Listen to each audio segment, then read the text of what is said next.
So we got South Carolina fans mixing with other fans here in the chat. So the other fans are pointing out, hey, you almost lost to Coastal Carolina last year. You almost lost to Vandy last year. Look at this brutal schedule.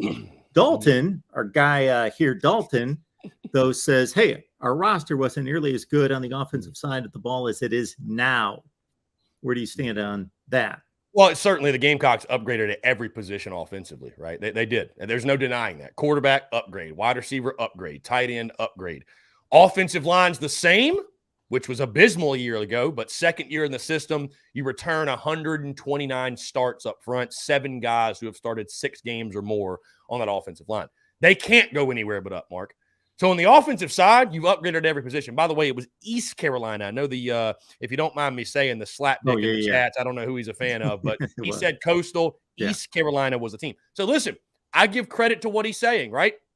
Because I have to remind Gamecock fans all the time when they say, we could have won 9 games last year. Well, we could have won 4.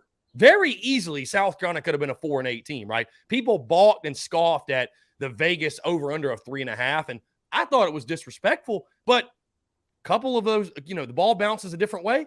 You weren't that far off from that Vegas over-under total, right? So with that being said, the bottom line is this, though. South Carolina did win 6 games in the regular season. They did beat UNC's ass in the Mayo Bowl, and they got to 7 wins. So I think you take all of that into account. That's where perspective comes in. That's where logic comes in. And I think, again, the Gamecocks have upgraded across the board. I think they're more talented defensively top to bottom. I think the depth is there. And Shane Beamer showed last year he's going to do more with less, right? But on the offensive side, they've certainly upgraded.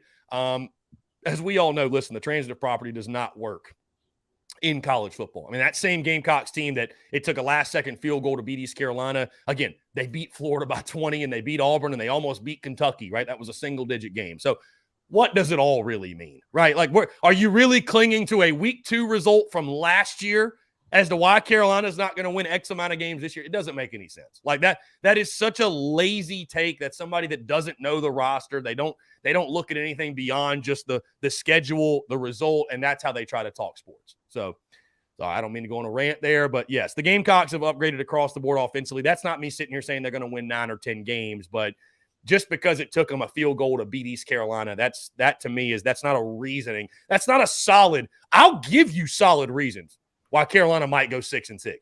I'll give you reasons because I can see both sides. There are reasons why Carolina. There are reasons to doubt why they may not hit that 7 or 8 win mark. You know what I mean? There's still serious questions with this football team. I was arguing that transitive property with somebody a couple of weeks ago, and I said, you know what? You want to play that game? I took Ohio State, and I got them to losing to Northern Arizona last year. It didn't take me long to tie that string together to get Ohio State losing to Northern Arizona. Hey, if anybody wants to use the transitive property, go back a couple of years ago and take that 4-8 South Carolina team that beat Georgia. Shoot, you take that one, and you could have just about beaten everybody else in the country off of that win. Beat Georgia and then lost to Appalachian State. Explain that to me.